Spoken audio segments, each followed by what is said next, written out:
আমার আপনার নবী উম্মতের প্রতি বড় রহম দিল। এই জন্য নবীজি আমল শিখা দিছে, কোন আমল করলে দাজ্জালের ফিতনা থেকে বাঁচা যাবে।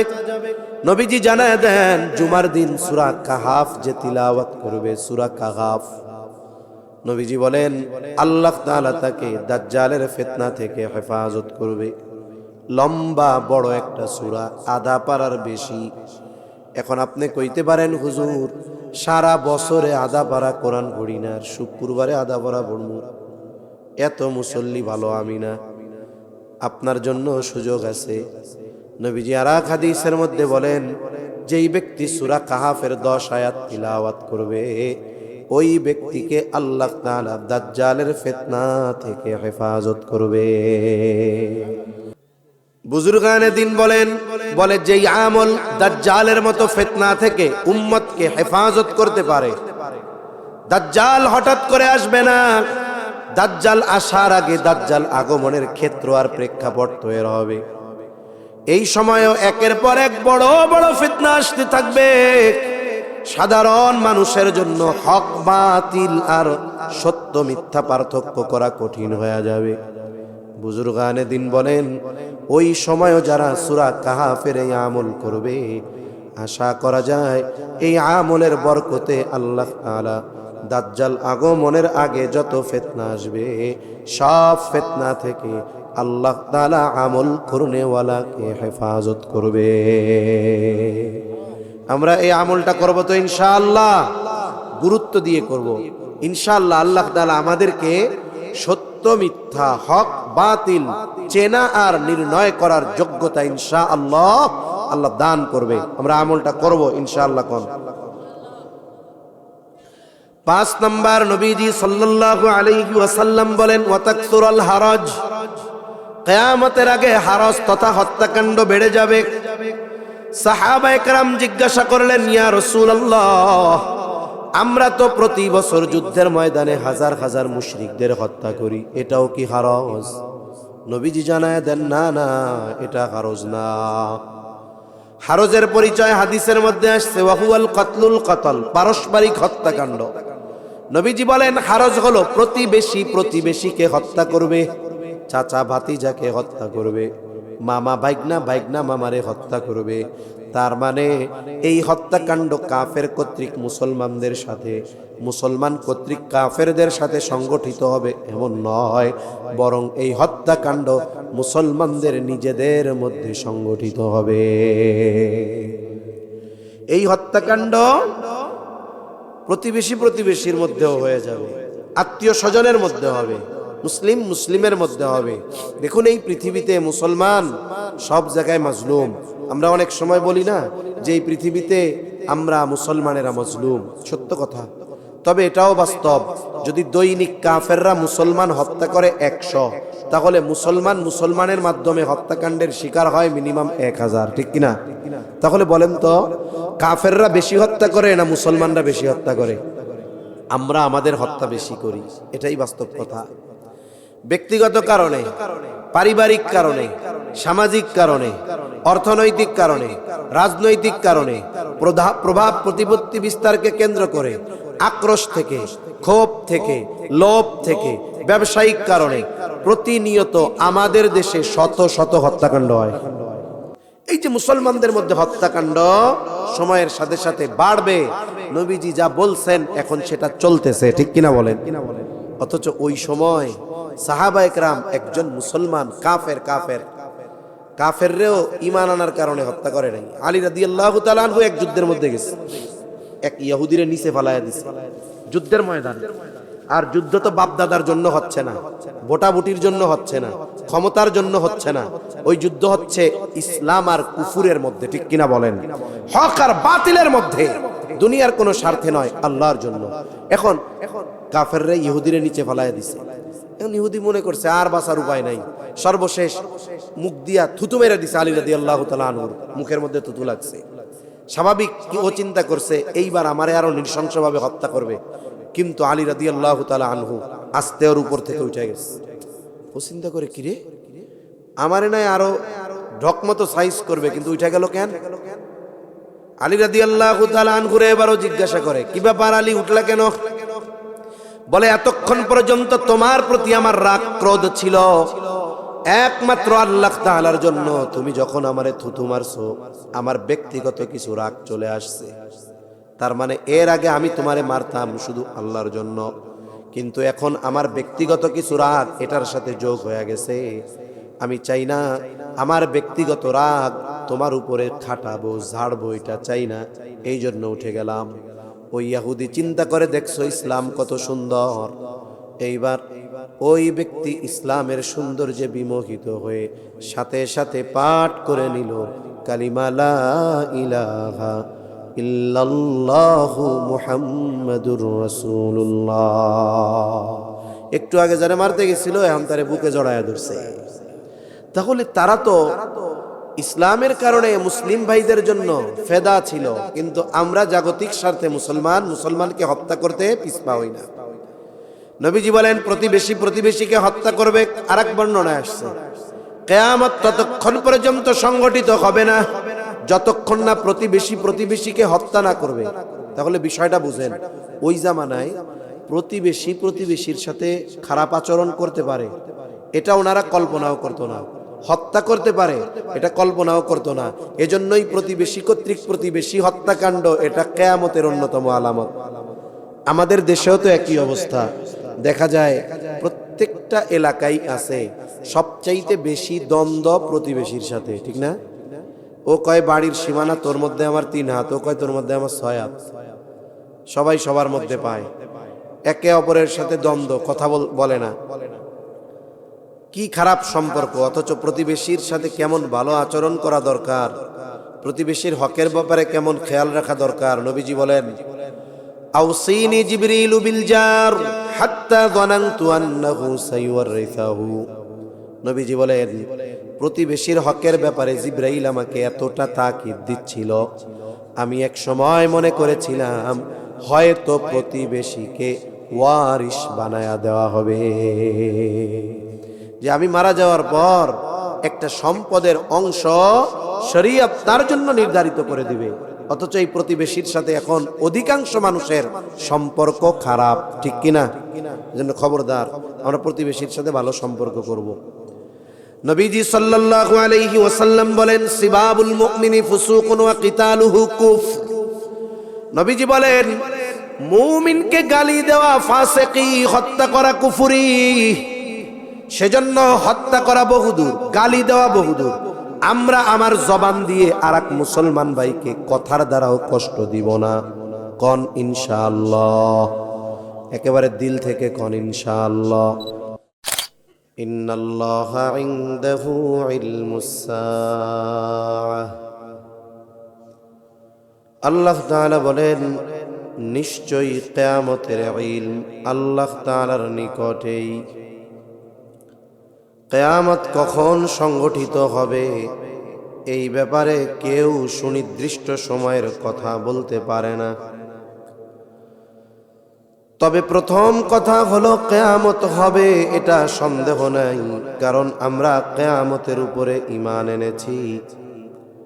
আর কিয়ামত এমন এক সত্য, যেই সত্যের ব্যাপারে ওয়াদা করেছেন আল্লাহ। আর আল্লাহ তাআলার এই ওয়াদার ব্যাপারে সত্যায়ন করেছেন সব নবী রাসূলগণ। তাহলে কিয়ামত হবে, কোনো সন্দেহ আছে? তবে কোন সময় হবে দুনিয়ার কেউ জানে? কেউ জানে না। এমনকি আমার আপনার নবীও জানেন না কিয়ামত কখন সংগঠিত হবে।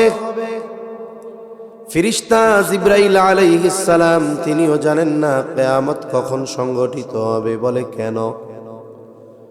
বলে আমার আপনার নবী ফেরেশতা জিবরাইল আলাইহিস সালাম কেউ আলিমুল গায়ব না। বলেন তো, আলিমুল গায়ব একমাত্র যিনি, তিনি কে?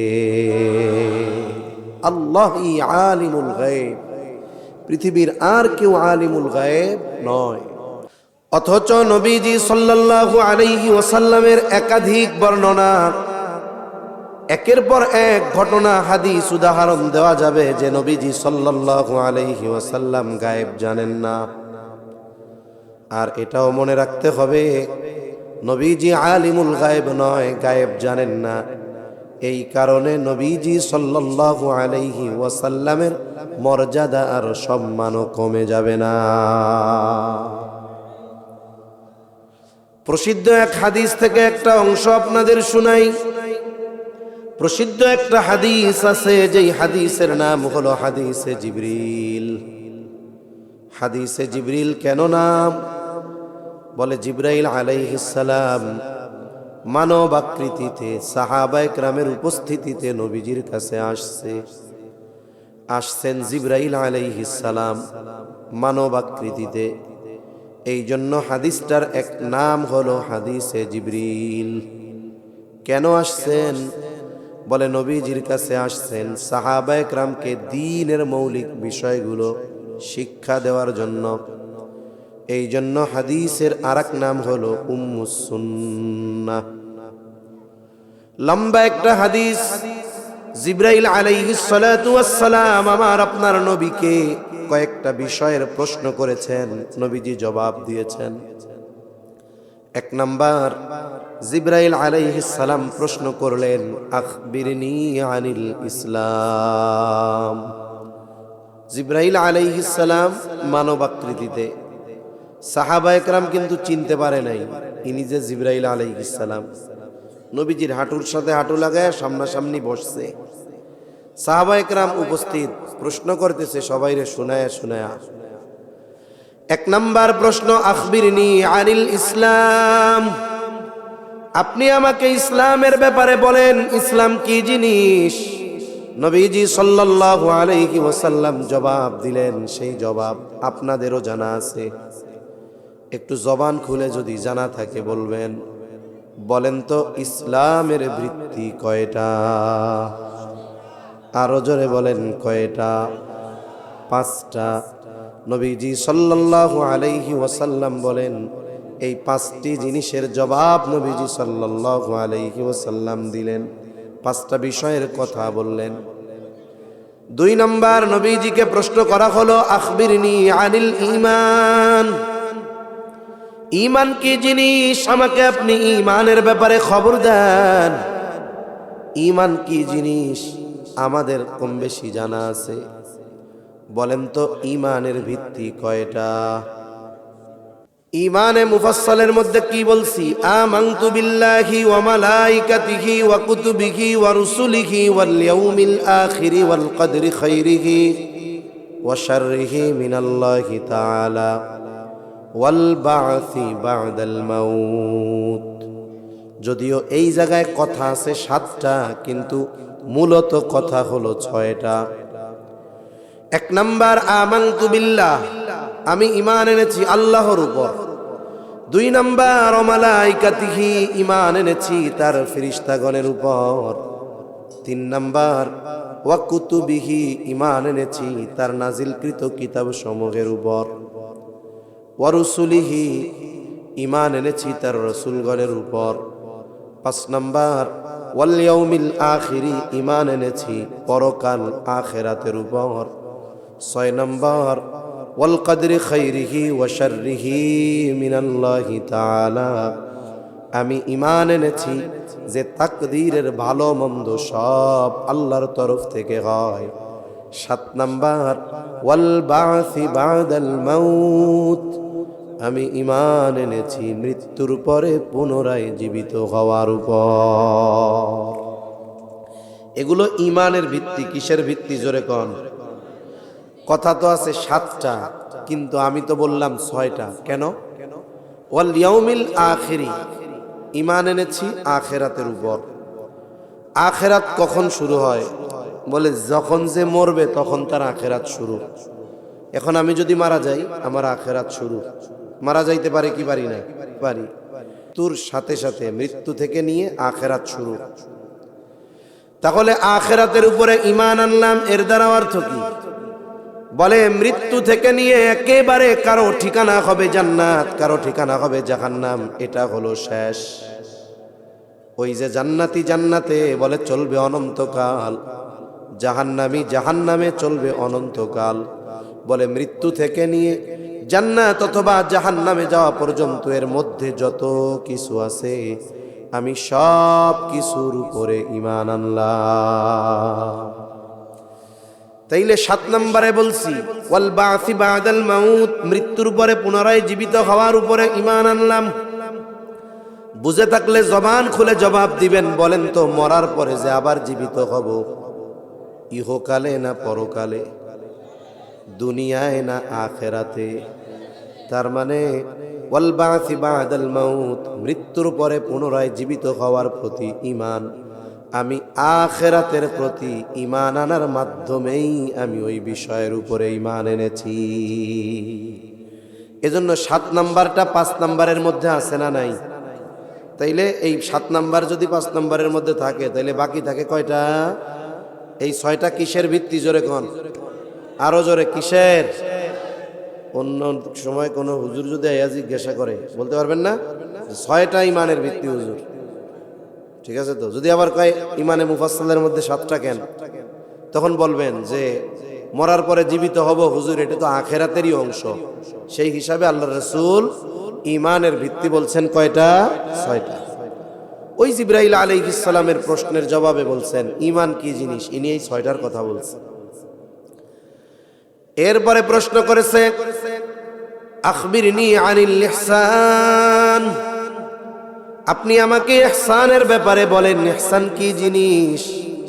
নবীজি বললেন আন তা'বুদাল্লাহা কাআন্নাকা তারাহু ফাইন লাম তাকুন তারাহু ফাইন্নাহু ইয়ারাকা। নবীজি বলেন তুমি এমন ভাবে আল্লাহ তাআলার ইবাদত করবা কেমন যেন তুমি তাকে দেখতেছো। ফাইন লাম তাকুন তারাহু, আর যদি তুমি তাকে না দেখো, ফাইন্নাহু ইয়ারাকা, আল্লাহ তাআলা তোমাকে দেখতেছে। আমরা আল্লাহকে দেখি না, কিন্তু বলেন তো আল্লাহ তাআলা আমাদেরকে দেখেন কি দেখেন না?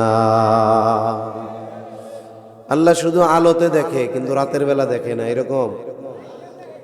সব সময় দেখে, শুধু উপরে দেখে ভেতরে দেখে না। তাই ভিতরে যা চিন্তা করি মুখ দিয়া কই নাই, এটা দুনিয়ার কোনো মানুষ আমার চিন্তার খবর জানবে? দুনিয়ার কোনো মেশিন আছে আমি যা মনে মনে ভাবতেছি এইটারে ফটোকপি করে বাইর করে আনবে? নাই। কিন্তু আমার আপনার ওই মনের অবস্থাটাও যে জানে তিনি কে? আল্লাহ। আমরা এই যে কথাটা যত জোরে বললাম যে সব আল্লাহ দেখে, এইটার প্রতি যদি বাস্তবেই আমাদের সবার বিশ্বাস থাকতো তাইলে আমাদের চরিত্র ফেরেশতাদের মতো হয়ে যেত। কিন্তু বাস্তবতা কি?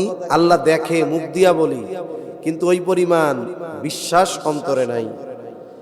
আমরা সিসি ক্যামেরায় দেখা ফেললো নাকি এটারে ভয় পাই, মুরব্বী আশেপাশের কেউ দেখা ফেললো কিনা ভয় পাই, মানুষ জেনে ফেললো কিনা ভয় পাই।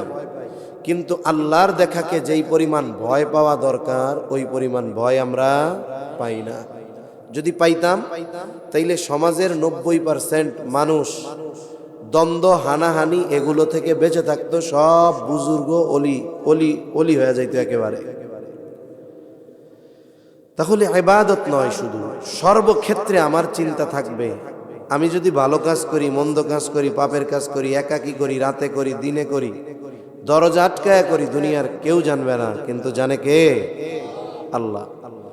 আমার একজন মানুষ দেখে ফেলতেছে, এটাকে আমি যেমন লজ্জা পাই, ওই পাপটা করার সময় মানুষ না দেখলেও দেখে কে? তাইলে ওই মানুষের চাইতে বেশি লজ্জা ভয় কাকে করতে হবে? আল্লাহ তাআলা। 4 নম্বরে নবীজিকে প্রশ্ন করা হলো আখবিরনি আনিস সাআহ, আপনি আমাকে কিয়ামতের ব্যাপারে বলেন, কিয়ামত কখন হবে? এই প্রশ্নের জবাবে নবীজি জবাব দিলেন মাল মাসউলু আনহা বিআলামা মিনাস সাইল। নবীজি বলেন এই ব্যাপারে যাকে প্রশ্ন করা হয়েছে তিনি প্রশ্নকারীর চাইতে বেশি জানেন না। তার মানে কেমন যেন নবীজি সাল্লাল্লাহু আলাইহি ওয়াসাল্লাম বলতেছে, ও ভাই জিবরিল, কিয়ামত কখন সংগঠিত হবে আপনিও জানেন না, আমিও জানি না। এইবার জিবরাইল আলাইহিস সালাম বলেন, আপনি আমারে কিছু আলামতের কথা বলেন, কিয়ামতের আলামতের ব্যাপারে খবর দেন, বলেন। এই হাদিসে নবীজি সাল্লাল্লাহু আলাইহি ওয়াসাল্লাম কিয়ামতের দুইটা আলামতের কথা বলেছে। কয়টা আলামত? এক নাম্বার নবীজি বলেন আন তালিদাল আমাতু রাব্বাতাহা, নবীজি বলেন দাসী তার মনিবকে প্রসব করবে, জন্ম দিবে। দুই নাম্বার নবীজি বলেন তুমি দেখতে পাইবা নগ্ন পদ বিশিষ্ট রাখালগুলো উঁচু উঁচু অট্টালিকা নির্মাণের প্রতিযোগিতা শুরু করবে। শব্দটা যদিও রাখাল, কিন্তু মুহাদ্দিসিনে কেরাম বলেন দেখবা যে কিছুদিন আগে খাওয়ার পর আর কিছু ছিল না, তার উপার্জনের অথেন্টিক কোনো সোর্স নাই, না আছে ব্যবসা, না আছে চাকরি, না আছে বাপ দাদা, কিন্তু 5 বছর নয় যাইতে দেখবা এই লোক এক দলের পদ পাইয়া 5 বছর পরে 10 তলা বাড়ি করতেছে। খালি আছে না নাই? এগুলো হওয়া কিয়ামতের আলামত। বলেন তো এই আলামতের বাকি আমাগো দেশে কি আছে? হয়ে গেছে। আর একটা আলামত কি? দাসী তার মনিবকে জন্ম দিবে। এর দ্বারা উদ্দেশ্য কি? মুহাদ্দিসিনে কেরাম বলেন এর দ্বারা উদ্দেশ্য হইল যে সন্তান তার গর্ভধারণকারিণী মায়ের সাথে সর্বোচ্চ অসদাচরণ করবে, খারাপ ব্যবহার করবে। এর কয়েকটা ব্যাখ্যা আছে, একটা ব্যাখ্যা আপনাদের শুনাই।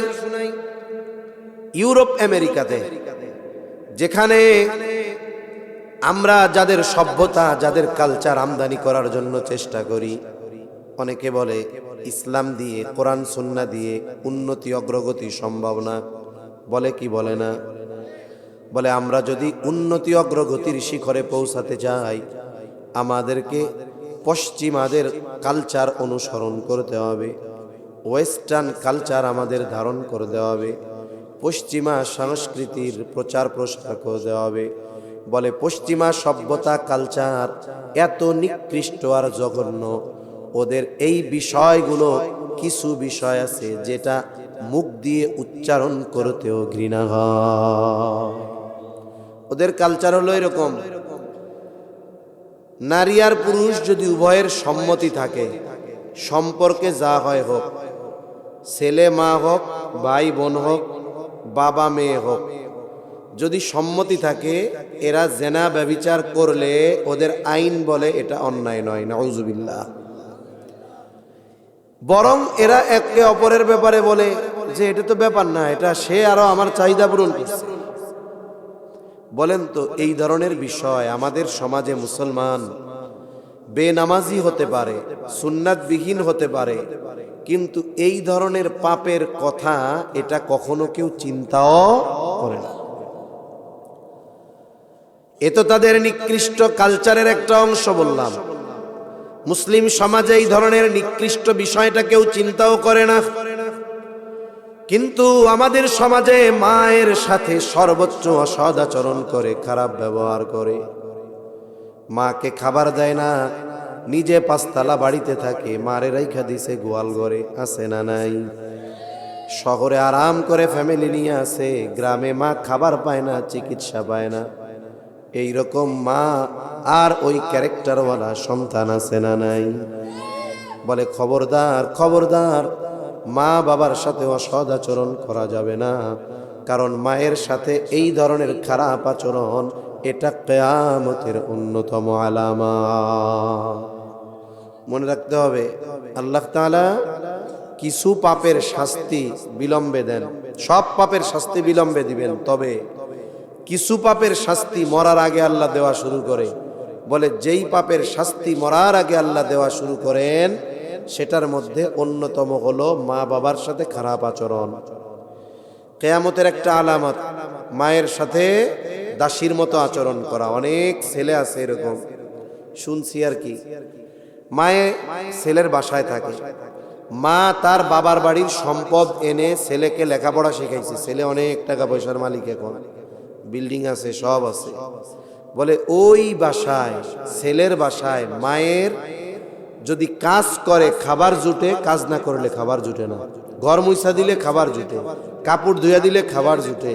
অসুস্থতা আর বার্ধক্যের কারণে যদি কাজ না করতে পারে, বলে ছেলের বাসায় কোন ছেলে যেই ছেলের গর্ভে ধারণ করছে, কোন ছেলে বলে তার লেখাপড়ার জন্য মা তার বাবার বাড়ির সম্পদ এনে ব্যয় করছে, ওই সন্তানের বাসায় কাজ না করলে তার খাবার জুটে না। কত বড় দুর্ভাগ্যের বিষয়। এজন্য খবরদার, আমরা মায়ের সাথে অসৎ আচরণ করব না, কর ইনশাআল্লাহ। কেউ যদি কইরা থাকেন গিয়া মাপ চাবেন, নাইলে দুনিয়া আখেরাত দুইটাই বরবাদ। তাহলে এই হাদিসটা বলার মূল উদ্দেশ্য হলো কিয়ামত কখন হবে নবীজিও জানেন না, ফেরেশতাও জানেন না, জিবরাইল আলাইহিস সালামও জানেন না। তবে হ্যাঁ, নবীজি সাল্লাল্লাহু আলাইহি ওয়াসাল্লাম কিয়ামতের আলামতগুলো আমাদের জানায় দিয়েছেন। আমি সেই আলামতওয়ালা একটা হাদিস আপনাদের খেদমতে পাঠ করেছি। নবীজি জানিয়ে দেন 6টি বিষয়ের কথা। সাথে সাথে নবীজি বলেন, এই 6টা বিষয় যতক্ষণ সংগঠিত না হবে ততক্ষণ পর্যন্ত কিয়ামত সংগঠিত হবে না। কয়টা বিষয়? 6টা বিষয়। অনেক লম্বা কথা হবে না ইনশাআল্লাহ। 1 নাম্বার, নবীজি বলেন লা তাকুমুস সাআতু হাত্তা ইউকবাদাল ইলম। নবীজি বলেন ততক্ষণ পর্যন্ত কিয়ামত সংগঠিত হবে না যতক্ষণ না ইলম উঠিয়ে না নেওয়া হবে। তার মানে কিয়ামতের আগে আল্লাহ তাআলা ইলম উঠায় নিয়ে যাবে। এই কথাটাকে কেন্দ্র করে গ্রামের মানুষ আগে বলতো আল্লাহ তাআলা কিয়ামতের আগে কোরআন হাদিস উঠায় নিয়ে যাবে। এরকম কথা আপনারা শুনছেন? বলতো আর কি। কোরআন হাদিস মূলত উঠিয়ে নেওয়া হবে না, কোরআনও থাকবে হাদিসও থাকবে, তবে ইলম উঠায় নেওয়া হবে। মূলত বিষয়টা হলো ইলমের উৎস কোরআন হাদিস, তবে আল্লাহ তাআলা ইলমের হেফাজত করেন উলামায়ে কেরাম আলেমদের মাধ্যমে। এজন্য নবীজি সাল্লাল্লাহু আলাইহি ওয়াসাল্লাম আর হাদিসের মধ্যে বলেন কোন তরিকায় কোন পদ্ধতিতে ইলম উঠায় নেওয়া হবে। নবীজি বলেন ইন্নাল্লাহা লা ইয়াকবিদুল ইলমা ইনতিজাআন ইয়ানতাজিউহু মিনান নাস। নবীজি বলেন আল্লাহ তাআলা একত্রে একসাথে মানুষের অন্তর থেকে ইলম উঠিয়ে নেবেন না। গ্রামের মানুষ কইতো আর কি যে সারা পৃথিবীর মানুষ এক রাত্রে কোরআন ভুলে যাবে, ইমাম সাহেব নামাজ পড়াইতে গিয়ে সূরা ফাতিহা ভুলে যাবে, সব আল্লাহ উঠায় নিবে। ওই যায় কোরআন শরীফ খুলবে, দেখবে যে লেখাটাকে কিচ্ছু নাই, সব সাদা হয়ে গেছে। উনটা বলতো আর কি গ্রামের মানুষ। কিন্তু নবীজি বলেন না, ইলম এইভাবে ওঠানো হবে না। একত্রে এমন হবে না যে সারা পৃথিবীর সব হাফেজ কোরআন ভুলে যাবে, এমনটা হবে না। সারা পৃথিবীর মুফতিরা ফতোয়া ভুলে যাবে, মাসআলা ভুলে যাবে, এমনটা হবে না। সারা পৃথিবীর মুহাদ্দিসিনে কেরাম হাদিস ভুলে যাবে, এমনটা হবে না।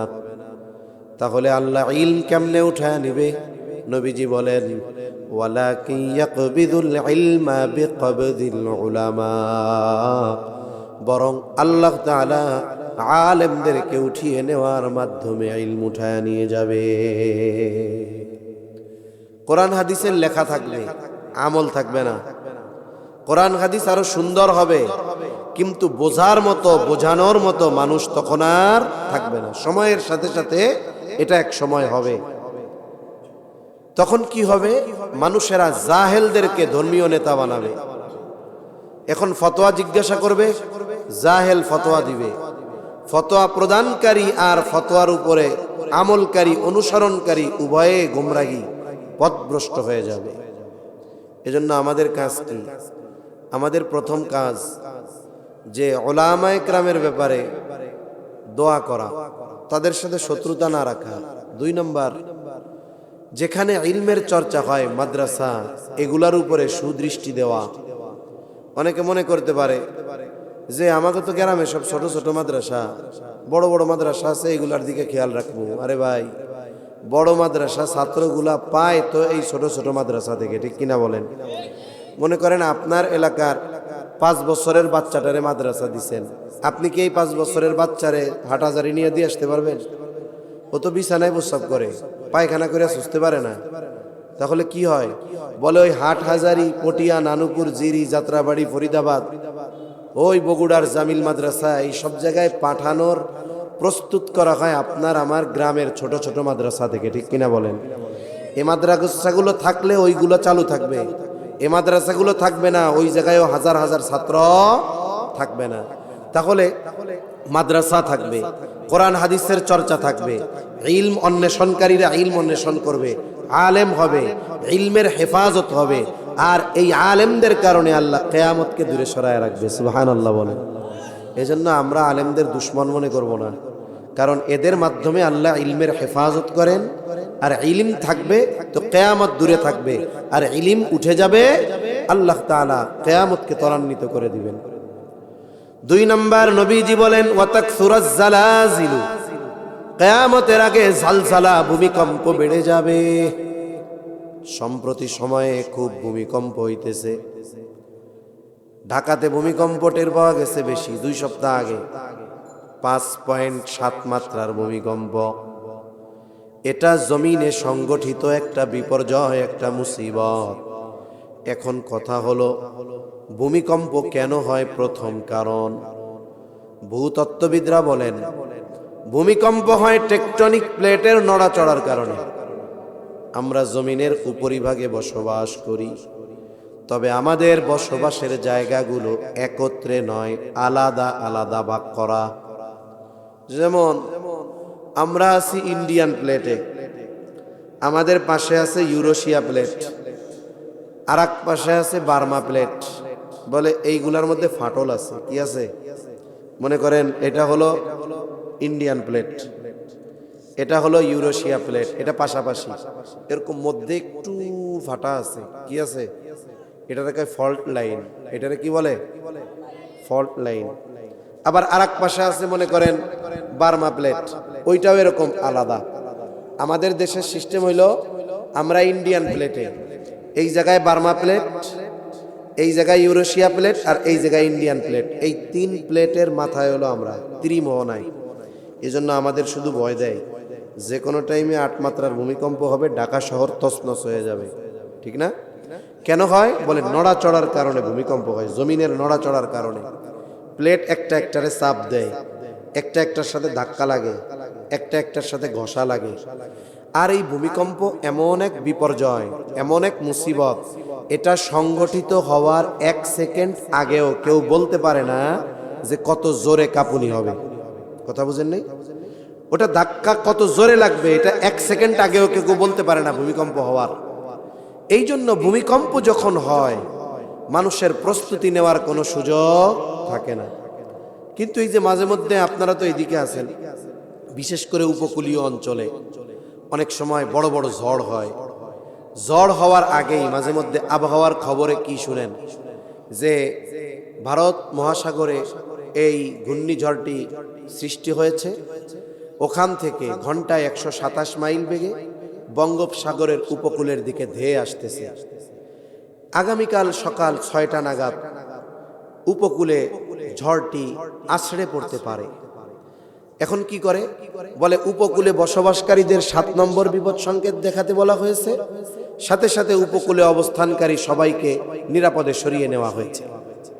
তার মানে কি এখনো আসার বাকি আগামীকাল 6টা, আরো 8 ঘন্টা 10 ঘন্টা মনে করেন আছে। এর মধ্যে প্রস্তুতি নেওয়া যায়, সরায় নেওয়া যায়। স্যাটেলাইটের মাধ্যমে বাতাসের গতিবেগ আর দিক নির্ণয় করে মোটামুটি এই ধরনের ঘূর্ণিঝড়ের একটা পূর্বাভাস দেওয়া যায়। অনেক সময় আবার কি হয়, বাতাসের গতি ঘুরে যায়, আসার কথা ছিল বাংলাদেশে, চলে যায় ওইটা ইন্ডিয়ায়, যায় কি যায় না এরকম। কিন্তু ভূমিকম্পের ব্যাপারে 1 সেকেন্ড আগেও কেউ বলতে পারবে না যে এখন কয় মাত্রার ভূমিকম্প হবে। এখন কথা হলো এই ভূমিকম্প কেন হয়? ভূতত্ত্ববিদরা বলে জমিন নড়াচড়ার কারণে হয়। কিন্তু আমরা তো ইমানদার, আমরা শুধু এই কারণটুকু জেনেই সন্তুষ্ট নয়, বরং আমরা জানতে চাই এই ধরনের এমন বড় বিপর্যয় সংগঠিত হওয়ার কোনো কারণ কোরআন হাদিসে উল্লেখ আছে কিনা, ঠিক কিনা বলেন? কেন হয়? লম্বা কথা নয়, আল্লাহ বলেন যাহারাল ফাসাদু ফিল বাররি ওয়াল বাহরি বিমা কাসাবাত আইদিন নাস। আল্লাহ তাআলা বলেন পানিতে, স্থলে সংগঠিত সব ধরনের বিপর্যয় এটা মানুষের হাতের কামাই। পানিতে কি হয় বলে জলোচ্ছ্বাস হয়, সিডর হয়, আয়লা হয়, লাইলা হয়, সুনামি হয়। স্থলে কি হয় বলে ভূমিকম্প, ভূমিধস, অতিবৃষ্টি, অনাবৃষ্টি, অতি খরা। তাহলে এইগুলো হয় কেন বলে এগুলো মূলত মানুষের হাতের কামাই, মূলত আমাদের পাপের কারণে এইগুলো হয়। আর আল্লাহ তাআলা বলেন লিউযীকাহুম বা'দাল্লাযী আমিলু লাআল্লাহুম ইয়ারজিউন। এখন যদি কেউ মনে করে তাহলে ভূমিকম্প হয়েছে আমাদের পাপের কারণে, তাহলে যাক মোটামুটি পাপ মনে হয় মাফ হয়ে গেছে, না না। আল্লাহ তাআলা দুনিয়ায় আমরা যত পাপ করি ওই পাপের সমপরিমাণ শাস্তি আল্লাহ দেন না। আল্লাহ বলেন বা'দাল্লাযী আমিলু, আমরা যে আমলগুলো করি বা যেই পাপ করি এই সামান্য পাপের শাস্তি দেওয়া হয়। যে পরিমাণ পাপ করি ওই পাপের পরিপূর্ণ শাস্তি না, দেওয়া হয় কি শাস্তি কন? সামান্য শাস্তি। কি শাস্তি বলেন? সামান্য শাস্তি। এই সামান্য শাস্তিতে কি হয় বলে তুরস্কে ভূমিকম্প হয়েছে, প্রায় 50,000-এর কাছাকাছি বিল্ডিং তছনছ হয়ে গেছে। কয়েক বছর আগে আফগানিস্তানে হয়েছে, হাজার হাজার মানুষ মারা গেছে। আমাদের বাংলাদেশে হয়েছে কি কাঁপুনিটা যে 5.7 আমি টের পাইছি।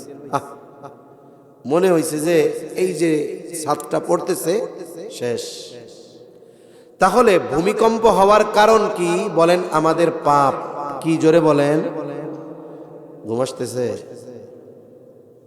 যেমনে কইছেন তাতে তো মনে হইতেছে ঘুমাসতেছে।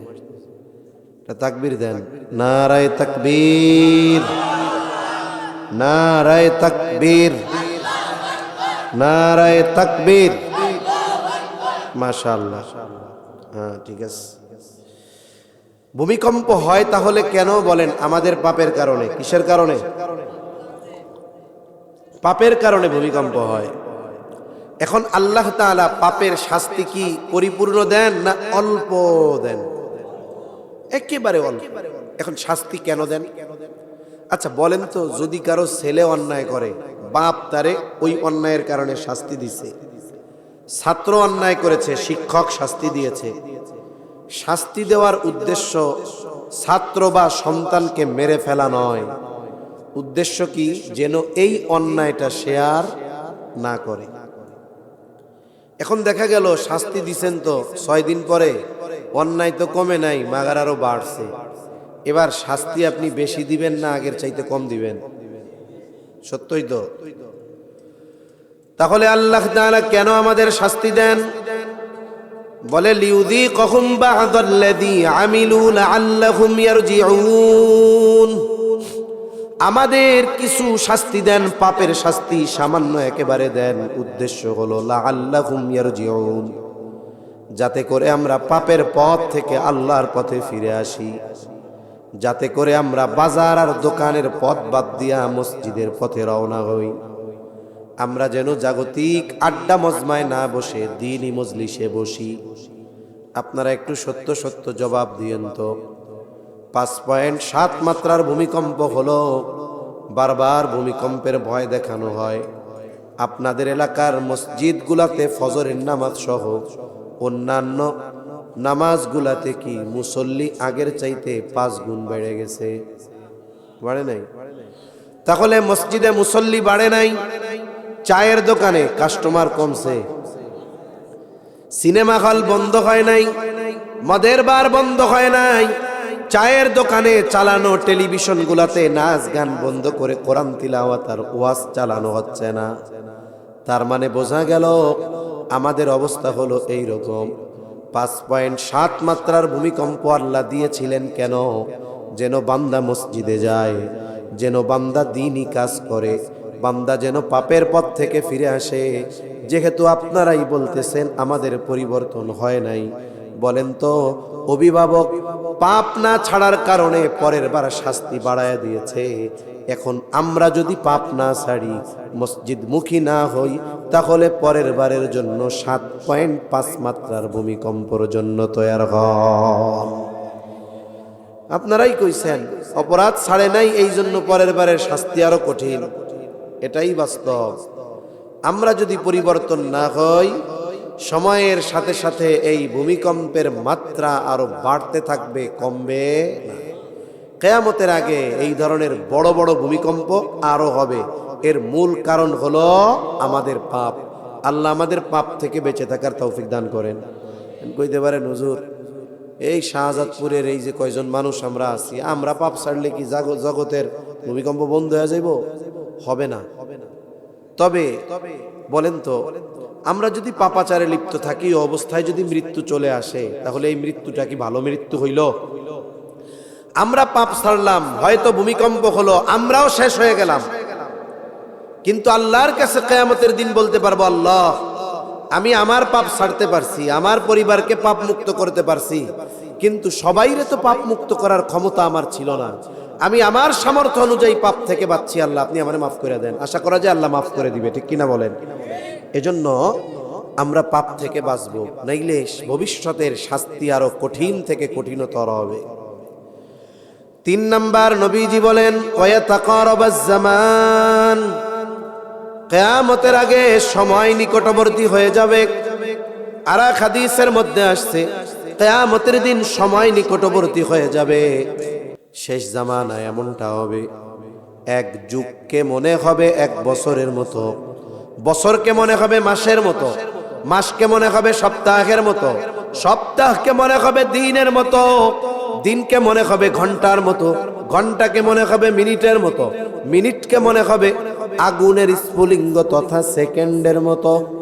এর ব্যাখ্যায় মুহাদ্দিসিনে কেরাম বলেন, কিয়ামতের আগে আল্লাহ তাআলা সময় থেকে বরকত উঠায় নিয়ে যাবে।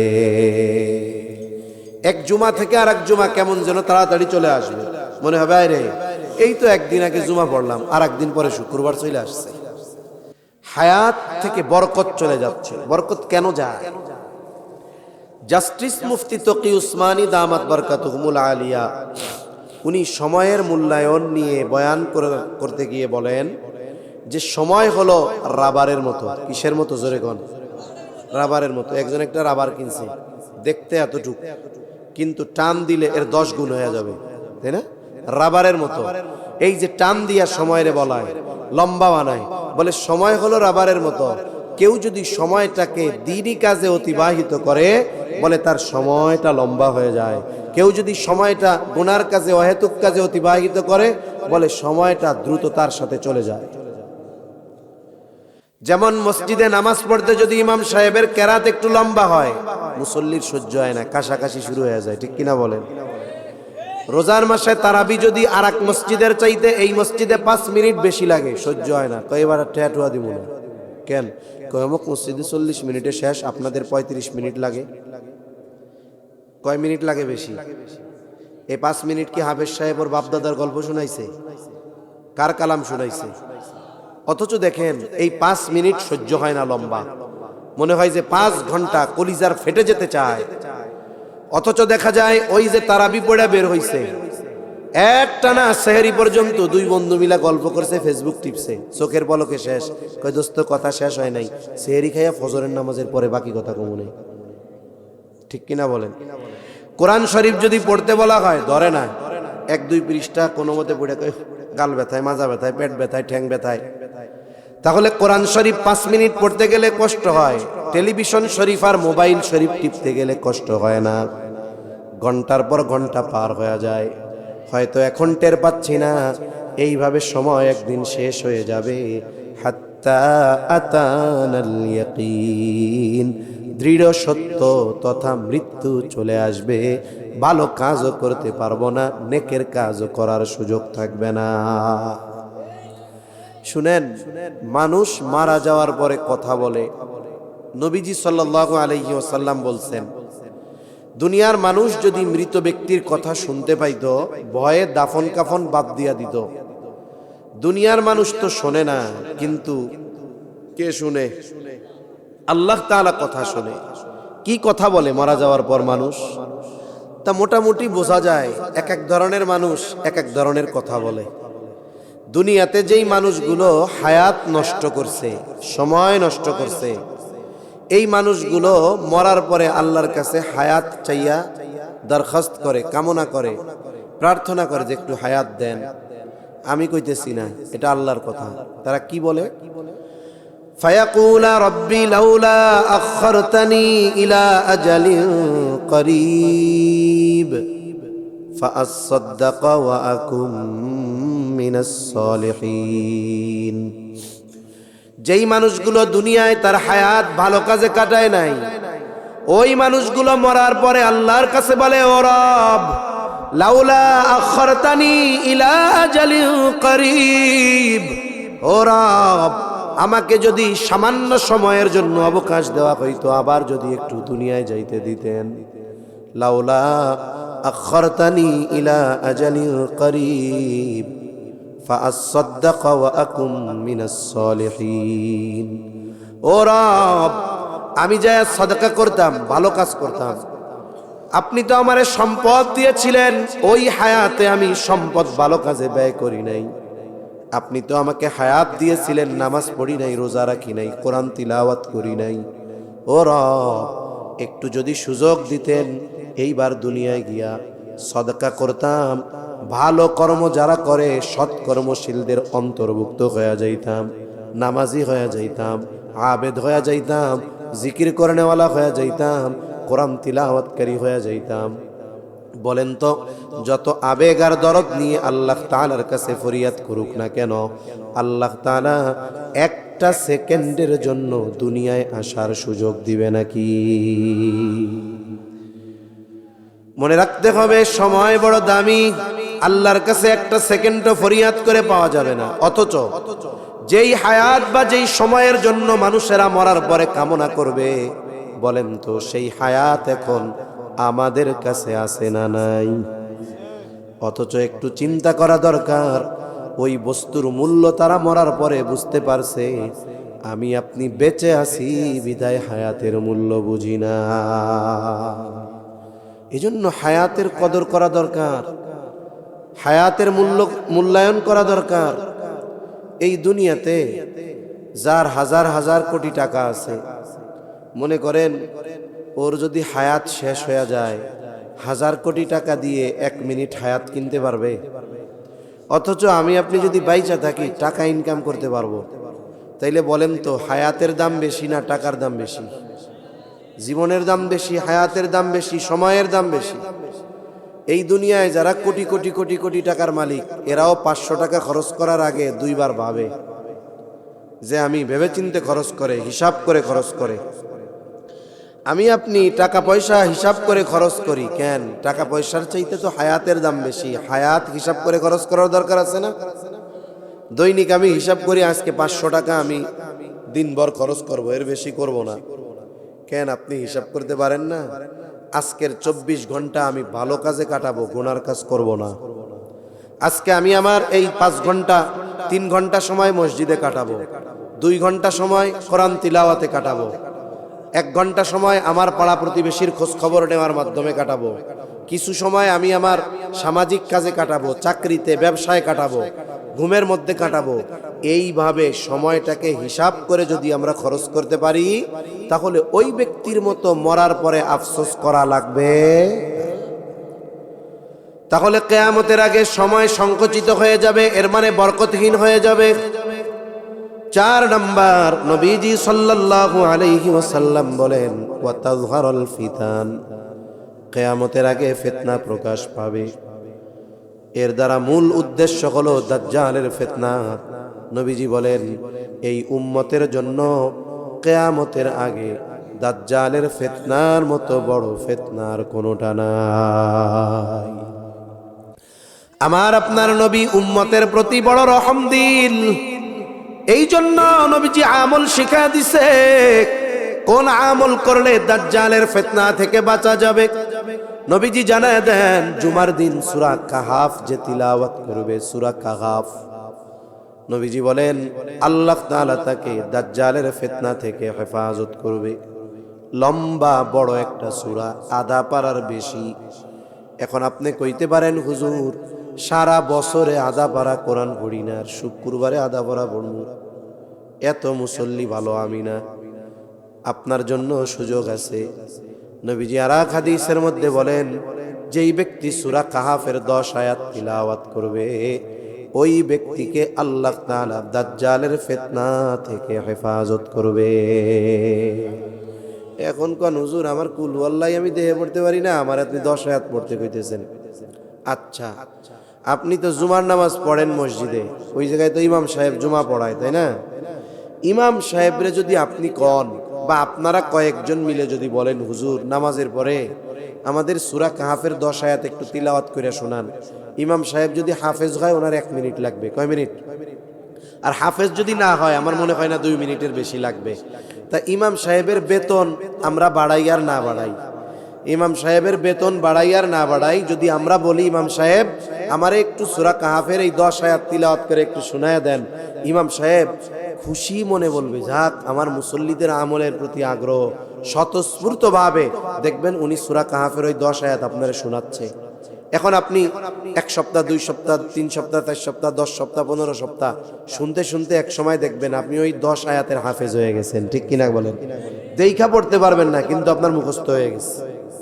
এই আমলটা কত জরুরি, বুজুর্গানে দিন বলেন এই আমলটা এত জরুরি আমাদের জন্য, এই আমলটাকে এই পরিমাণ জরুরি বানানো দরকার, বলে বেঁচে থাকার জন্য শ্বাস প্রশ্বাস যেমন জরুরি সূরা কাহাফের এই আমল ওই রকম জরুরি বানানো দরকার। কেন? বুজুর্গানে দিন বলেন বলে যেই আমল দাজ্জালের মতো ফিতনা থেকে উম্মতকে হেফাজত করতে পারে। দাজ্জাল হঠাৎ করে আসবে না, দাজ্জাল আসার আগে দাজ্জাল আগমনের ক্ষেত্র আর প্রেক্ষাপট তৈরি হবে। এই সময়ও একের পর এক বড় বড় ফিতনা আসতে থাকবে, সাধারণ মানুষের জন্য হক বাতিল আর সত্য মিথ্যা পার্থক্য করা কঠিন হয়ে যাবে। বুজুর্গানে দিন বলেন ওই সময়ও যারা সূরা কাহাফের এই আমল করবে আশা করা যায় এই আমলের বরকতে আল্লাহ তাআলা দাজ্জাল আগমনের আগে যত ফিতনা আসবে সব ফিতনা থেকে আল্লাহ তাআলা আমল করনেওয়ালাকে হেফাজত করবে। আমরা এই আমলটা করব তো ইনশাআল্লাহ, গুরুত্ব দিয়ে করব ইনশাআল্লাহ। আল্লাহ তাআলা আমাদেরকে সত্য মিথ্যা হক বাতিল চেনা আর নির্ণয় করার যোগ্যতা ইনশাআল্লাহ আল্লাহ দান করবে। আমরা আমলটা করব ইনশাআল্লাহ। কোন 5 নাম্বার নবীজি সাল্লাল্লাহু আলাইহি ওয়াসাল্লাম বলেন ওয়াতাকসুরুল হারাজ, কিয়ামতের আগে হারাজ তথা হত্যাকাণ্ড বেড়ে যাবে। সাহাবায়ে কেরাম জিজ্ঞাসা করলেন ইয়া রাসূলুল্লাহ আমরা তো প্রতি বছর যুদ্ধের ময়দানে হাজার হাজার মুশরিকদের হত্যা করি, এটাও কি হারাজ? নবীজি জানায় দেন না না এটা হারাজ না। হারাজের পরিচয় হাদিসের মধ্যে আসছে ওয়াহুয়াল কতলুল কতল, পারস্পরিক হত্যাকাণ্ড। নবীজি বলেন হারাজ হলো প্রতিবেশী প্রতিবেশীকে হত্যা করবে, চাচা ভাতিজাকে হত্যা করবে, মামা ভাইগনা মামারে হত্যা করবে।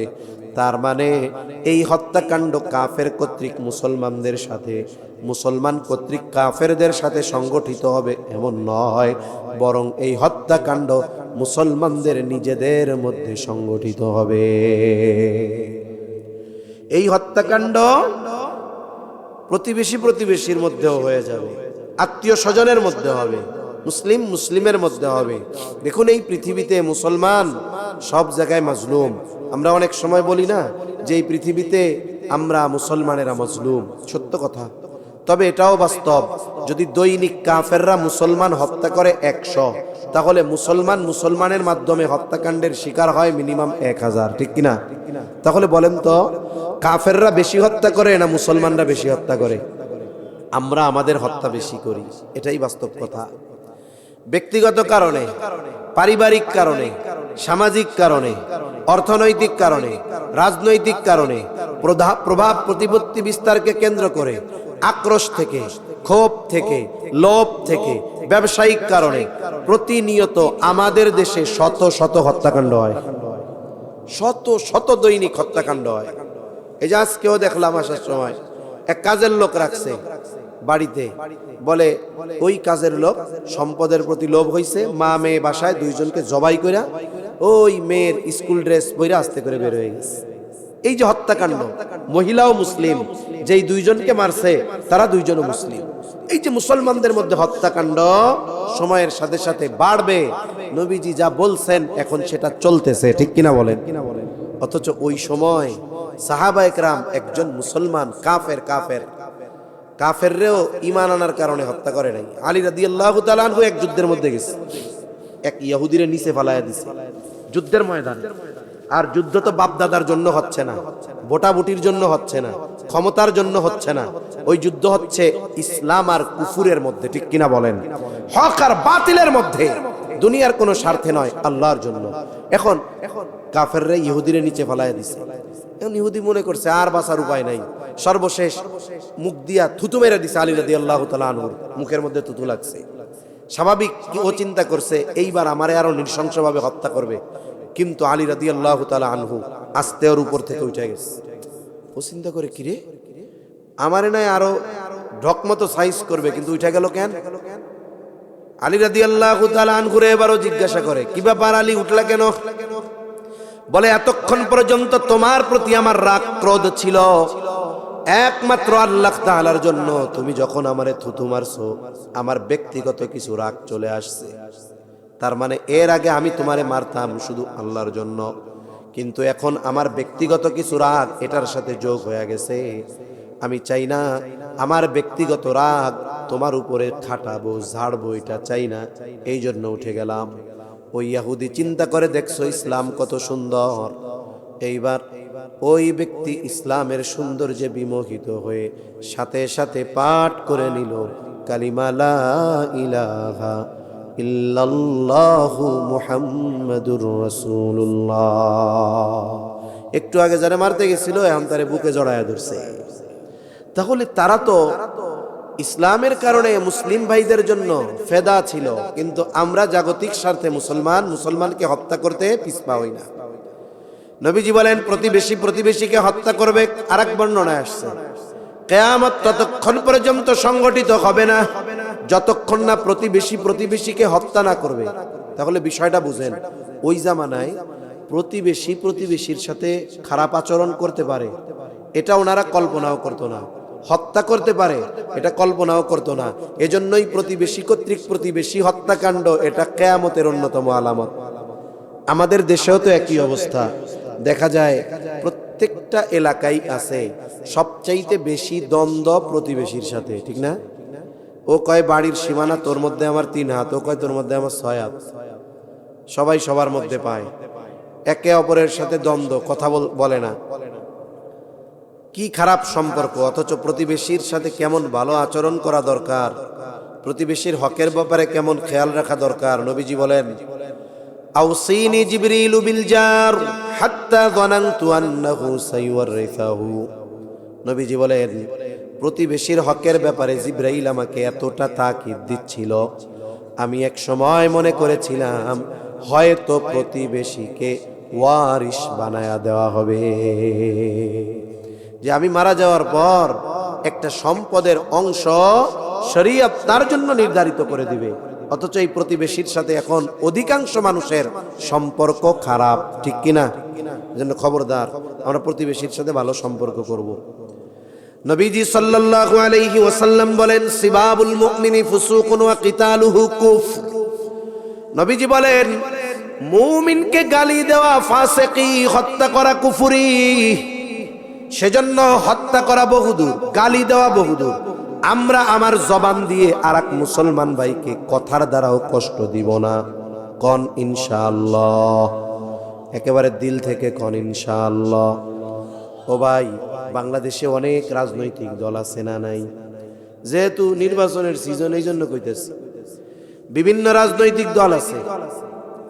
যে দল করুক, দলীয় পরিচয় তার যা হয় হোক, অধিকাংশ মানুষের পরিচয় মুসলিম। জোরে বলেন কি?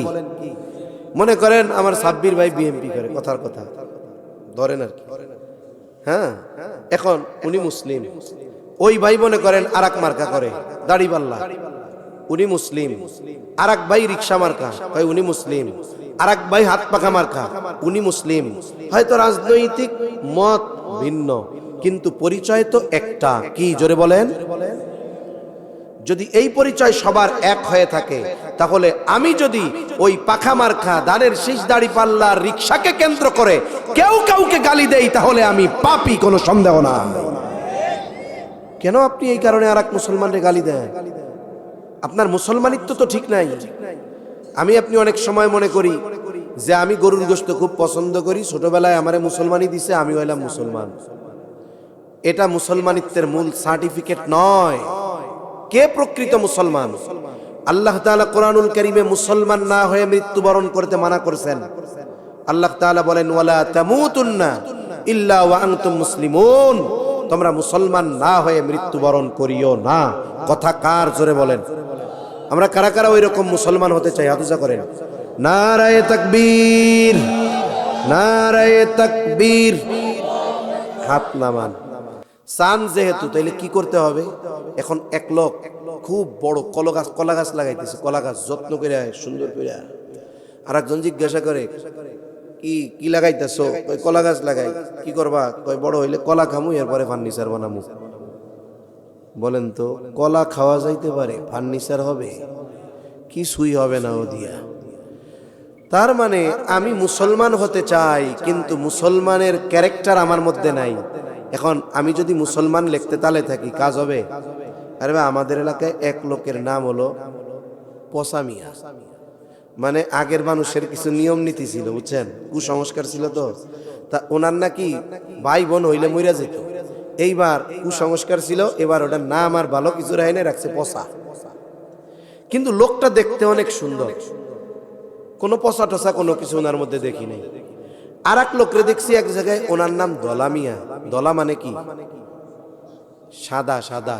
কিন্তু ওই আল্লাহর বান্দা এত কালার কালা, এই জায়গাও একজন ওনার মতো কালো নাই। ওনার নাম কি?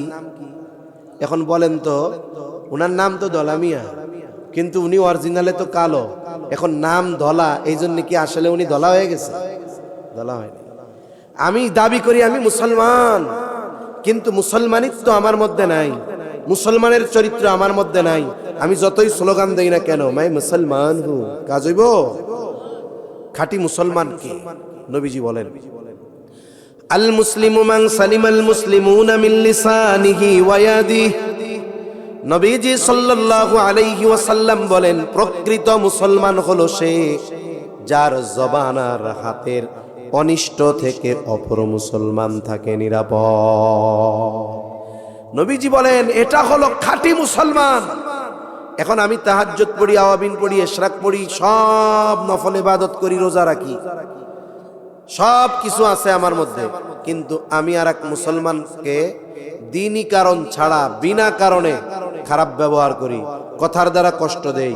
আমি বললাম, আপনি আবেদ হইতে পারেন, মুসলমান হইতে পারেন নাই। আল্লাহ তাআলা বলছে, মুসলমান না হয়ে মইরো না। নবীজির কাছে দুইজন মহিলার খবর আসছে। কয়জন মহিলা? একজনের ব্যাপারে বলা হলো, ইয়া রাসূলুল্লাহ সাল্লাল্লাহু আলাইহি ওয়াসাল্লাম, এই মহিলা এমন কোন আমল নাই যে সে করে না, ফরজ, ওয়াজিব, সুন্নাতে মুআক্কাদা, এরপরে সুন্নাতে জায়েদা, এরপরে নফল যত আছে, তাহাজ্জুদ, আওয়াবিন, ইশরাক, আইয়াম বীজের রোজা, সোম বৃহস্পতিবারের রোজা, সকাল সন্ধ্যার জিকির, তাসবিহ, তাহলিল, কোনো কিছু ছাড়ে না। তবে একটু সমস্যা, সে তার প্রতিবেশীর সাথে একটু খারাপ আচরণ করে।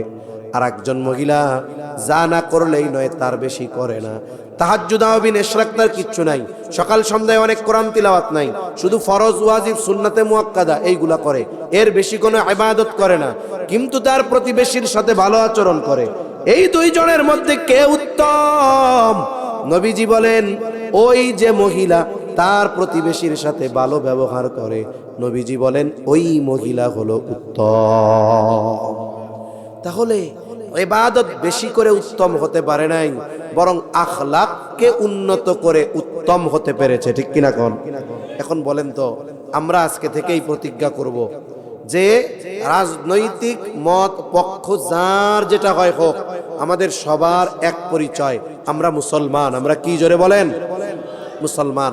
তা মুসলমান যদি হই, আর এক মুসলমানকে আমি মার্কার কারণে, নির্বাচনের কারণে, ভোটের কারণে, প্রতিদ্বন্দ্বী হওয়ার কারণে, প্রতিপক্ষ হওয়ার কারণে, জাগতিক বিষয়কে কেন্দ্র করে কথার দ্বারাও কষ্ট দিতে পারি না।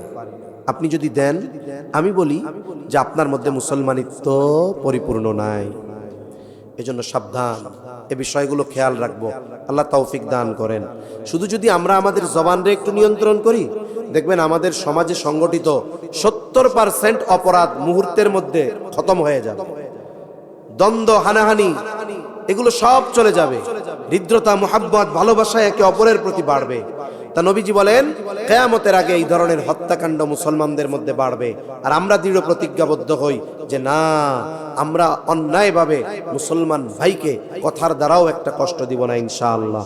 6 নম্বর, নবীজি বলেন হাত্তা ইয়াকসুরা ফীকুমুল মালু ফায়াফিদ।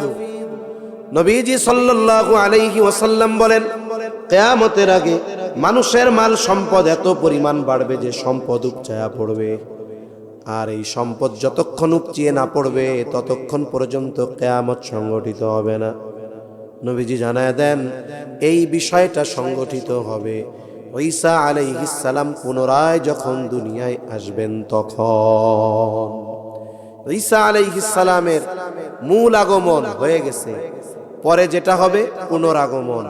ঈসা আলাইহিস সালামের উপর এক কিতাব নাজিল হয়েছে, কিতাবের নাম হলো ইনজিল। উনি দুনিয়ায় আসবেন, দাজ্জাল যখন আসবে এর পরে উনি দাজ্জালকে হত্যা করবেন। ওনার উপরে কিতাব নাজিল হয়েছিল ইনজিল। উনি দুনিয়ায় আইসা ইনজিলের দাওয়াত দিবেন না, দাওয়াত দিবেন কিসের? বলেন কোরআনের। কিসের দাওয়াত দিবেন? উনি দুনিয়ায় এসে খ্রিস্ট ধর্মের দাওয়াত দিবেন না, ইসলামের দাওয়াত দিবেন। গোটা পৃথিবীর আনাচে কানাচে এই ইসলাম আল্লাহ পৌঁছিয়ে দিবে। বলে গোটা পৃথিবীতে একজন মানুষও অমুসলিম থাকবে না, প্রত্যেকে পাকা ইমানদার হবে, পাকা মুত্তাকি হবে।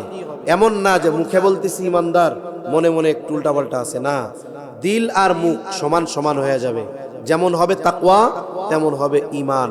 আর আল্লাহ তাআলা বলেন ওয়ালাউ আন্না আহলাল কুরা আমানু ওয়াত্তাকাউ লাফাতাহনা আলাইহিম বারাকাতিম মিনাস সামাই ওয়াল আরদ। আল্লাহ তাআলা বলেন যদি ওই জনপদের অধিবাসীরা ঈমান আনে আর মুত্তাকি হয়ে যায়, আল্লাহ বলেন আমি তাদের জন্য আসমান আর জমিনের বরকতের দরজাগুলো খুলে দিব। তখন কি হবে? বলে যথাসময়ে যথাযথ পরিমাণ বৃষ্টি হবে, জমিন উর্বর হবে। এখন তো জমিনে উর্বরের জন্য সার দেয়া লাগে, কত মেহনত করা লাগে, ওই সময় কিচ্ছু লাগবে না। আসমান হতে বৃষ্টি হবে, জমিন উর্বর হবে, মানুষের সম্পদ এত বেশি হবে, সম্পদ উপচায়া পড়বে। মানুষের মন চাইবে যে আমি যদি একটু দান করতে পারতাম। কিন্তু গোটা পৃথিবী খুঁজে সাদকা নেওয়ার মতো, দান নেওয়ার মতো একজন লোকও পাওয়া যাবে না, কারণ সবারই ওই রকম মডেল পরিমাণ সম্পদ থাকবে। নবীজি বলেন এই 6টি বিষয় যতক্ষণ না হবে ততক্ষণ কিয়ামত সংগঠিত হবে না। তবে হবে সুনিশ্চিত, কোনো সন্দেহ নাই। এখন কিয়ামত কেন হবে? একেবারে শেষ কথা, কেন হবে জানেন? وَإِنَّمَا تُوَفَّوْنَ أُجُورَكُمْ يَوْمَ الْقِيَامَةِ। কিয়ামত কেন হবে? আল্লাহ তাআলা বলেন কিয়ামতের দিন তোমাদের পূর্ণ প্রতিদান দেওয়া হবে। তার মানে দুনিয়ায় আমরা যেই আমলগুলো করেছি করব, সব আমলের পূর্ণ প্রতিদান আল্লাহ কিয়ামতের দিন দিবে। এজন্য আমরা যদি কিয়ামতে আল্লাহর কাছ থেকে জান্নাত চাই, সফল হতে চাই, জাহান্নাম থেকে বাঁচতে চাই, আমাদের দুনিয়ায় পাপাচার, অনাচার এগুলো থেকে বাঁচার দরকার আছে না নাই? আখলাক উত্তম করার দরকার আছে না নাই? সেজন্য আমরা পাপগুলো থেকে বাঁচবো, মানুষের সাথে ভালো আচরণ করব, তাহলে কিয়ামত তো হবে। আর ওই কিয়ামতের দিন আমাদের এই ভালো কাজের পূর্ণ প্রতিদান দিয়ে আমাদেরকে জান্নাত দিবেন কে? আর আল্লাহ তাআলা বলেন ওই দিন ফামান যুহজিহা আনিন নার ওয়া উদখিলাল জান্নাতা ফাকাদ ফাজ। ওই দিন যাকে আগুন তথা জাহান্নাম থেকে বাঁচানো হবে, জান্নাতে প্রবেশ করানো হবে, আল্লাহ বলেন ফাকাদ ফাজ, ওই ব্যক্তি সফল হয়ে যাবে। তাহলে দুনিয়ার টাকা পয়সা, ধন দৌলত, ক্ষমতা এগুলার মধ্যে সফলতা নাই। মূল সফলতা কোথায়? কোন জান্নাতে। জোরে বলেন সফলতা কোথায়? আমরা সবাই জান্নাতে যাইতে চাই না? তাহলে দুনিয়া থেকে আমাদের পাপ মুক্ত জীবন গড়তে হবে, নেক কাজ কম করি, ঠিক আছে, যেন পাপ না হয়, ভালো কাজ নফল ইবাদত কম হয় হোক, আমার দ্বারা যেন মানুষ কষ্ট না পায়, এই দুইটা বিষয় ঠিক রাখি, দেখবেন আমার আপনার দুনিয়া এবং আখিরাত উভয় জগৎ সুন্দর হয়ে যাবে ইনশাআল্লাহ। আল্লাহ সুবহানাহু ওয়া তাআলা আমাদের সবাইকে কথাগুলো বুঝবার তৌফিক দান করুন, সাথে সাথে পাপ সম্পৃক্ত সকল বিষয়গুলো থেকে আল্লাহ তাআলা বেঁচে থাকার তৌফিক দান করুন। জোরে কইনা আমিন, আরো জোরে আমিন। ওয়া আখিরু দাওয়ানা আনিল হামদুলিল্লাহি রাব্বিল আলামিন। আলা ইব্রাহিম ওয়া আলা আলি ইব্রাহিম ইন্নাকা হামিদুম মাজিদ। اللهم بارك على محمد وعلى آل محمد كما باركت على إبراهيم وعلى آل إبراهيم إنك حميد مجيد. الحمد لله رب العالمين والعاقبة للمتقين والصلاة والسلام على خير خلقه محمد وعلى آله وأصحابه أجمعين. ربنا ظلمنا أنفسنا وإن لم تغفر لنا وترحمنا لنكونن من الخاسرين. ربنا آتنا في الدنيا حسنة وفي الآخرة حسنة وقنا عذاب النار. ربنا لا تزغ قلوبنا بعد إذ هديتنا وهب لنا من لدنك رحمة إنك أنت الوهاب. وأفوض أمري إلى الله إن الله بصير بالعباد. حسبنا الله ونعم الوكيل نعم المولى ونعم النصير. اللهم حاسبنا حسابا يسيرا اللهم حاسبنا حسابا يسيرا.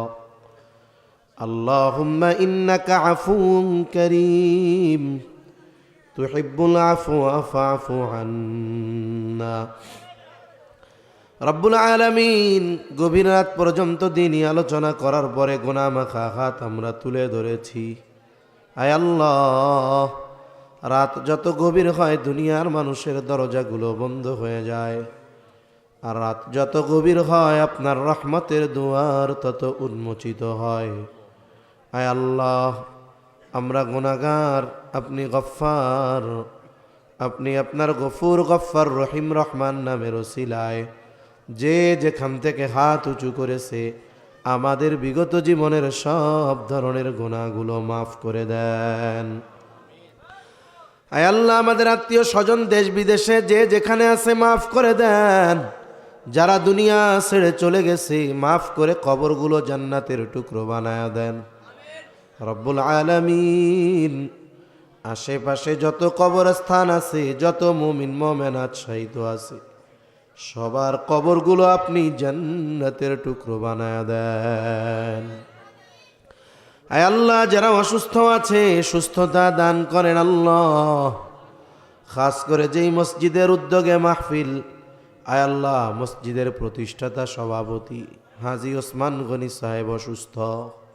আয় আল্লাহ, আপনি ওনাকে পরিপূর্ণ সুস্থতা দান করেন, সুস্থতার সাথে নেক হায়াত আল্লাহ দান করেন রব্বুল আলামিন। খাস করে আপনার ঘরের মোহাব্বতে আয় আল্লাহ, টাকা দিয়ে, সিমেন্ট দিয়ে, বালু দিয়ে যে যেভাবে সহযোগিতা করেছে আল্লাহ, ছোট বড় সকলের দানগুলোকে আপনি কবুলের মঞ্জুর করে নেন। আয় আল্লাহ, প্রত্যেকের মনের চাওয়া অনেক আশা কবুল করে নেন। যারা ব্যবসায়ী ভাই আছে, ব্যবসার মধ্যে আপনি পরিপূর্ণ বরকত দান করেন রব্বুল আলামিন। দুনিয়া আখিরাত উভয় জাহানের কল্যাণ আপনি দান করেন রব্বুল আলামিন। খাস করে মসজিদের যত প্রয়োজনীয়তা আছে গায়বী খাজানা থেকে আপনি মিটায়া দেন। আয় আল্লাহ, মসজিদের মুসল্লিদের কবুল করেন, এলাকাবাসীকে কবুল করে নেন রব্বুল আলামিন। তামাম দুনিয়ার মুসলমানদের জানমাল আপনি হেফাজত করেন। আয় আল্লাহ আমাদের একে অপরের প্রতি হৃদ্রতা ভালোবাসা বাড়ায়া দেন। সকল প্রকার পাপাচার অনাচার অশ্লীলতা থেকে বেঁচে থাকার তৌফিক ও হিম্মত দেন। লোভ হিংসা অহংকার মুক্ত হৃদয় দান করেন রব্বুল আলামিন। খাস করে আমরা যারা হাত উঁচু করেছি আল্লাহ, আমাদের যাদের মা বাবা দুনিয়া ছেড়ে চলে গেছে, গুনার কারণে যদি কারো মা বাবার কবরে আযাব হয়, কবরের আযাব মাফ করে দেন। কবরগুলো জান্নাতের টুকরো বানায় দেন। কিয়ামতের দিন হিসাব সহজ করে জান্নাতের ব্যবস্থা করে দিয়েন। যাদের মা বাবা বেঁচে আছে সুস্থ দীর্ঘ নেক হায়াত আল্লাহ আপনি দান করেন। আয় আল্লাহ যাদের সন্তান অবাধ্য আছে সন্তানগুলারে বাধ্য করে দেন। আয় আল্লাহ মা বোনদের কবুল করেন, পর্দানিশীন বানায় দেন। 5 ওয়াক্ত নামাজ যথাযথভাবে আদায় করার তৌফিক আল্লাহ দান করেন। খাস করে এলাকার উপরে খাস রহমত আপনি নাজিল করেন। তরুণ যুবক যারা আছে সকলকে দ্বীনের জন্য কবুল আর মঞ্জুর করে নেন। আয় আল্লাহ খাস করে মালিক এই দুনিয়া ছেড়ে আমাদের সবার চলে যেতে হবে। আখিরাতের লম্বা সফরের পথেও দুনিয়ার হায়াত কাজে লাগায়া অর্জন করার তৌফিক দান করেন। বেনামাজিদের নামাজি বানায়া দেন। সুন্নাতবিহীন মানুষগুলোকে আপনি সুন্নাতওয়ালা বানায়া দেন রব্বুল আলামিন। খাস করে মালিক আমাদের সকলকে বারবার মক্কা মদিনা জিয়ারতে তৌফিক দান করেন। আল্লাহ কার মনে কি চাওয়া জানি না, সবার মনের নেক চাওয়া নেক আশা কবুল কইরা নেন। আল্লাহ আমাদের দেশের উপরে খাস রহমত নাজিল করেন। আসমানি জমিনি সকল প্রকার বালা মুসিবত থেকে হেফাজত করেন আল্লাহ। আয় আল্লাহ খাস করে যারা দেশ নিয়ে ইসলাম নিয়ে ষড়যন্ত্র চক্রান্তে লিপ্ত, তাদের ষড়যন্ত্র চক্রান্তকে আপনি ধ্বংস করে দেন রব্বুল আলামিন। দেশের ব্যাপারে, দ্বীনের ব্যাপারে, ইসলামের ব্যাপারে দলমত নির্বিশেষে ঐক্যবদ্ধ থাকার তৌফিক আল্লাহ আপনি দান করেন।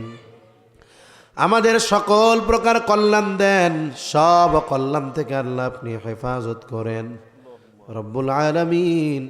এই দুনিয়া ছেড়ে আমাদের চলে যেতেই হবে। মালাকুল মাউত যখন মৃত্যুর পরওয়ানা নিয়ে হাজির হবে, আপনি আপনার প্রতিটি বান্দার জবানে তাওহীদের কালিমা নসিব করে দিয়েন। রব্বানা হাব লানা মিন আজওয়াজিনা ওয়া যুররিয়াতিনা কুররাতা আ'য়ুন ওয়াজআলনা লিল মুত্তাকিনা ইমামা। রব্বিরহামহুমা কামা রব্বায়ানি সগীরা। রব্বিরহামহুমা কামা রব্বায়ানি সগীরা। সাল্লাল্লাহু তাআলা আলা খায়রি খালকিহি মুহাম্মাদিন ওয়া আলা আলিহি ওয়া আসহাবিহি আজমাইন। আমিন বিরহমাতিকা ইয়া আরহামার রাহিমিন।